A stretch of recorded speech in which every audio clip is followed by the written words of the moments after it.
Hello everyone, as promised, I'm Giancarlo and he's Paolo from NOSOUND, and we are actually in the Pompeii amphitheatre and we will answer to some of your questions. So yeah, we asked a few days ago to post some questions on Facebook, and now we're going to just go through some of them. Some of them are new ones, some of them were already asked, but we just thought that was a nice way to do a more personal thing, and it's gonna be as well a way for us to ask something to you at the end of the video, so just stay with us.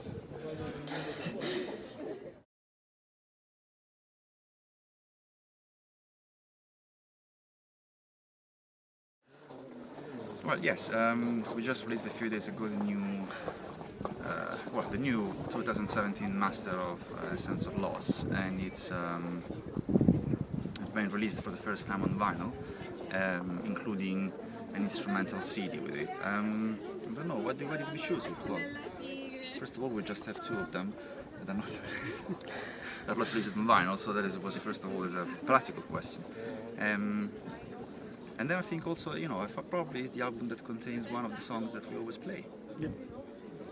It's Fading Silently. It's something that we always, it's always on our live sets, I would say. And yeah, it's personally also an album I really like.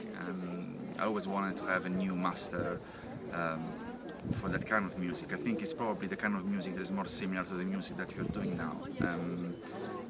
So yeah, it was a good chance, I think, to just have,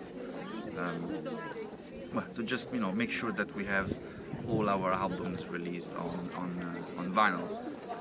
Well, it was also the second album where you played, obviously, all the guitars and stuff.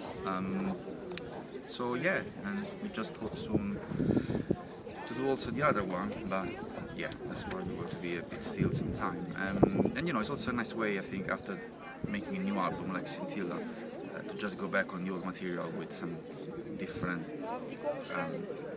fresh ears, and just trying to modernize a bit the sound.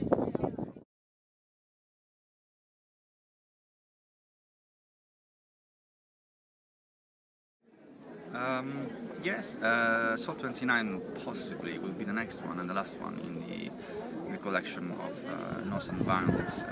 In terms of surround sound, obviously many people are linked to Sol 29 because it was the first release that obviously was the first NOSOUND release, but there is not a good news about that, because at the moment we don't have the multi-track master. Well, I don't have the multi-track masters because there was some technological problems, and I wasn't expecting to ever need to go back to that material. So at the moment what I have is just a stereo master, so I don't think it will be possible in the near future to have a proper surround release of Sol 29. But possibly, yeah, final version, we would like to do something special with that album, also because it had at least, I think, 3 releases over the years in terms of different mastering. I would really like to go back to the original and do like a final definitive version with the studio that we have today.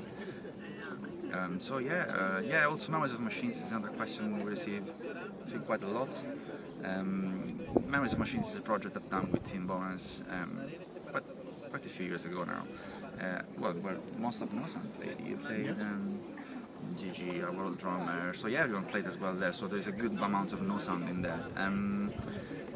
That project was a bit on a pause because Tim was working on his solo project, and No Man, and constantly working on other stuff, but we now arrived to a point with Tim where we are definitely working on a reissue of Memories of Machines that should be ready soon. There will be also for the first time new mixes. There are my original mixes, and there will be a surround, and there will be a new vinyl release. So yeah, there's possibly, I don't know, I still don't have a time frame, but I think that possibly that will be something, maybe in a year or within the year. Surely we will try to do that one as well.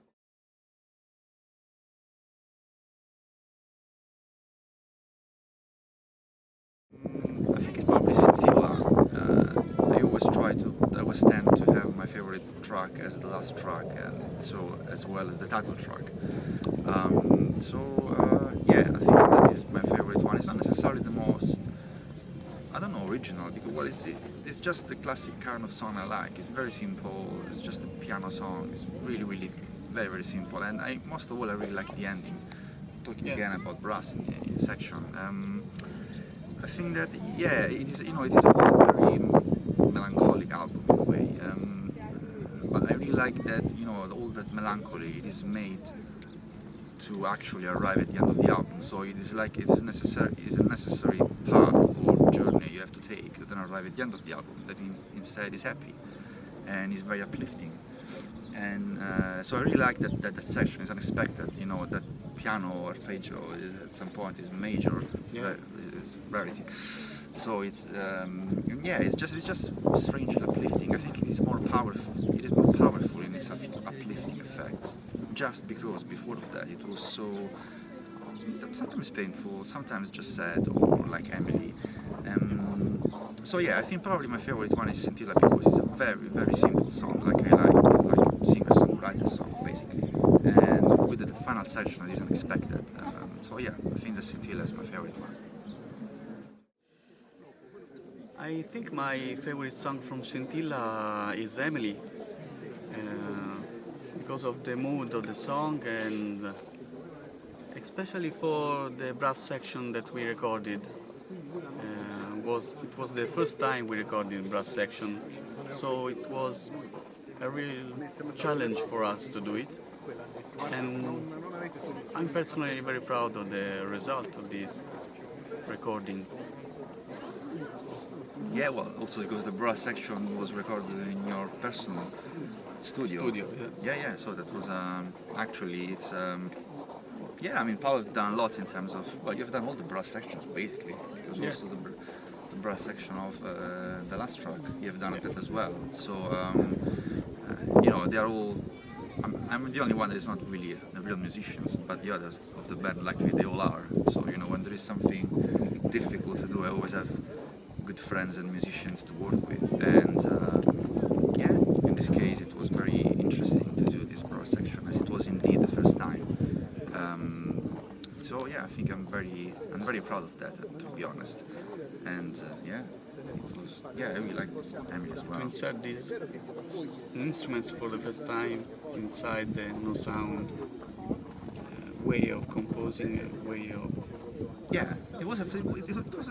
it was some time we were talking about, even years ago, even with our previous keyboard player, with Paolo, we were always talking about using brass instruments. I think they can be very soft and smooth and melancholic, so they fit very well with NOSOUND.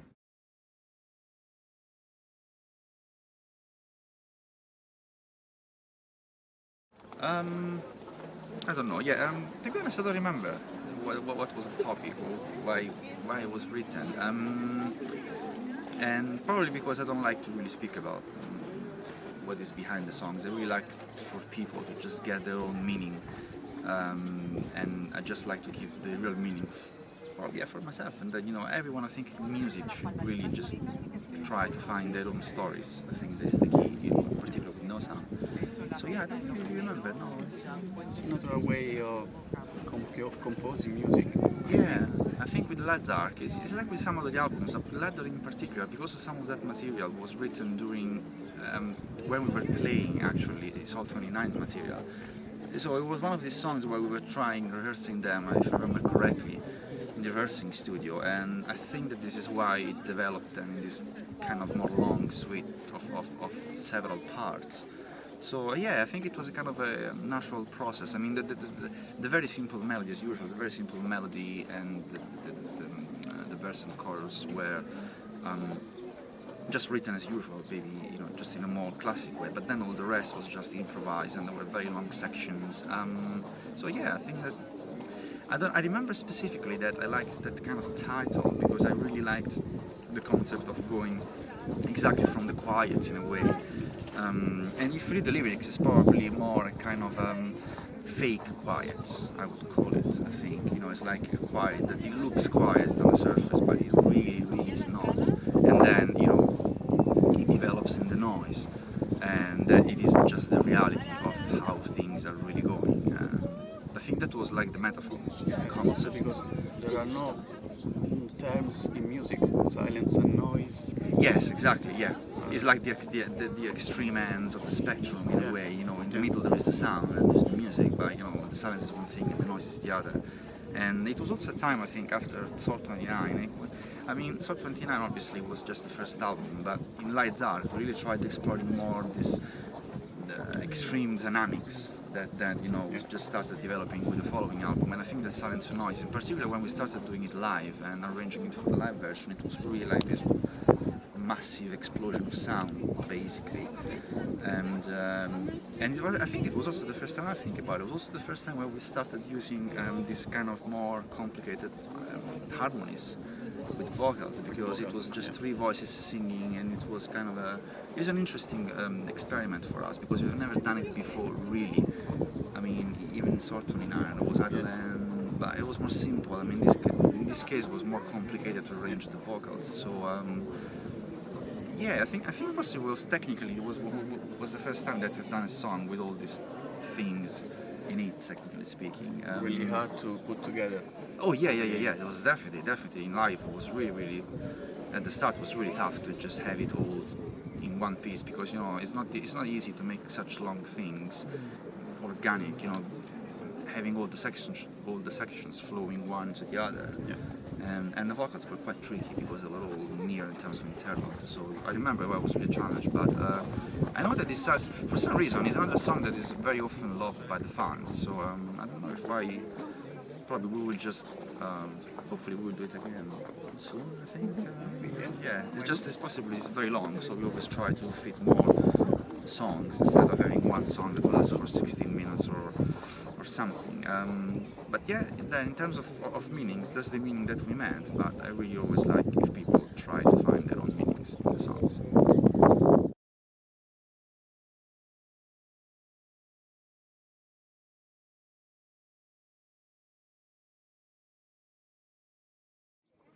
Yeah, benefits, I don't know, benefits, not directly, I don't see, I mean, it wasn't a big problem. It changed, I think it changed the way, obviously, to work, but also I think it taught us how to just focus more on the things to do, you know, instead of doing, I don't know, we see every week or whatever. It was just we have to schedule. Exactly. It is more like it really changed the approach, I think, to the whole thing, because we need to properly schedule things. We need to set the studio. We need to concentrate and decide, okay, we're doing this from this date to that date. So you know, you cannot really slack too much in a way. You know, we know that there is that week for recording, or there are 2 weeks for writing, or whatever. So I think it just helped focusing everything. So maybe in a way that helped. Yeah. Definitely it's not a problem for us to No. be indifferent to. No, I think most bands do. Also because, you know, coming from a city like Italy, to be honest, I mean, depending on where, for a city, for a city like Rome, I mean, it can take really up to half an hour, 1 hour and a half, or even more, to just go from one part of the city to the other, and that's if everyone is living in the city.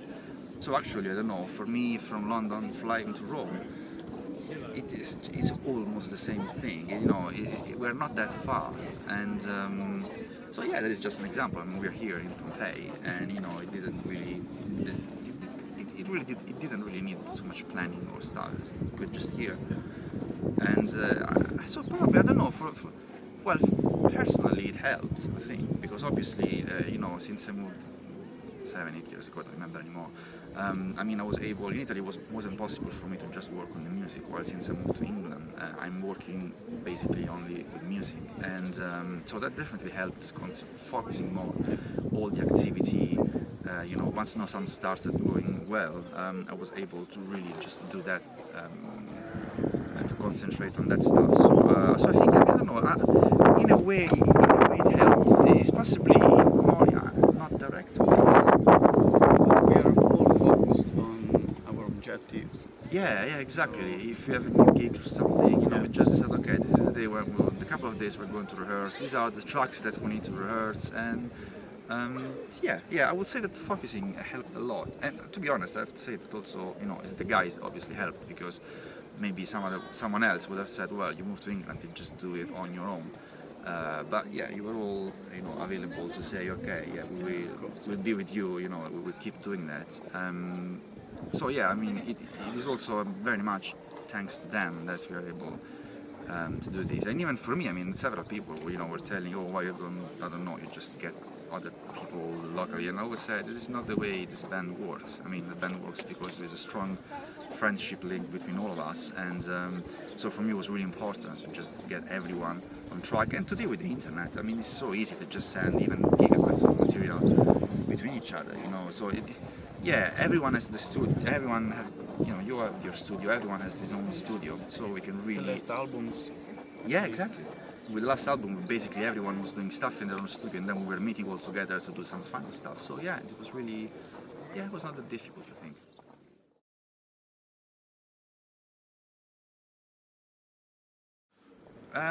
Next plans.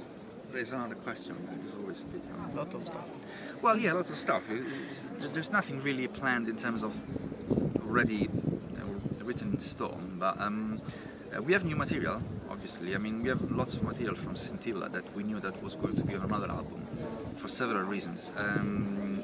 So that material is definitely going to be the base for the new album. I'm writing more stuff for the new album, but it's still, you know, I think it's like Scintilla, it was not really planned at any time, and then at some point you just know that the album is ready and you just do it. So so the new album is definitely the priority number one at the moment.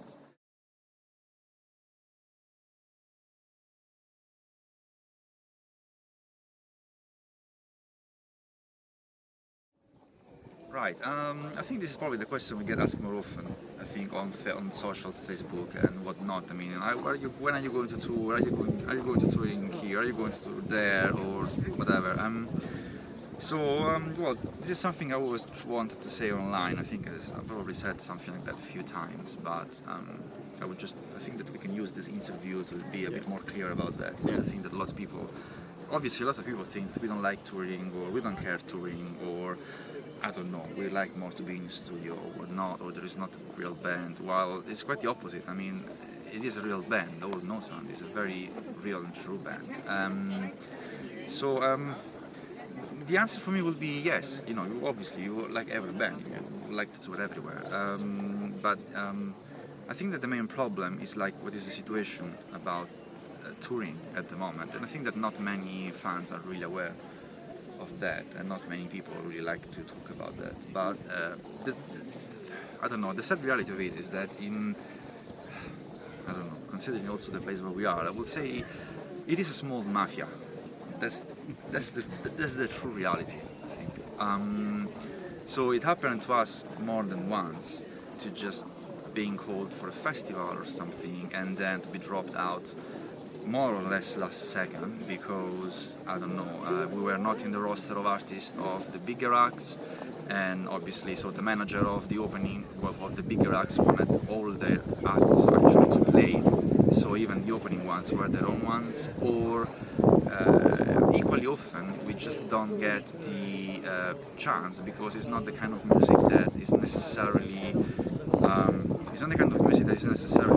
cool or hard enough. I mean, obviously, if you do something more pop or more upbeat, I would say, or harder, it's not really going to be cool. And if you are even melancholic, if you're not melancholic in a cool way, that it can be, I don't know, with weird instruments or different situations, if you're just like a band doing that, I don't know, it looks like, basically people just tell us that the music that we play is not good for the casual listener, you know, people have to go there because they like specifically the kind of music.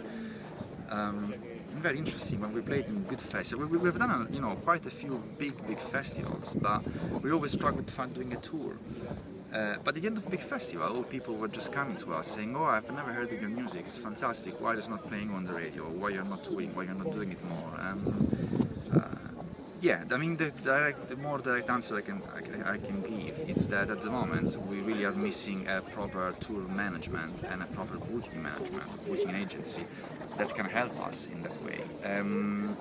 You know, you could probably say, I don't know, that there are lots of bands. It is true, there are lots of bands that sell maybe less than us, and they are touring and everyone is touring. Yeah. But the reality is that all these bands are basically losing lots of money, or even worse, the problem is that to play before a bigger band than you have to pay. That is the reality. And to be honest, personally speaking, I think we're talking about it with the guys. It's not about not wanting to pay. Well, it's not about not having the money to pay, because you can do the albums and then pay for touring. I just really don't like the idea that you have to pay for it. We agree on that. So Yeah, we always agreed with the band. I mean, it's not fair. I mean, we can play basically, you know, they just pay us the expenses. And we play because it's promotion for us, we like new people to go into it, we enjoy it, obviously. So, but asking a band to actually pay for playing the music is like asking, I don't know, asking you money to make an album.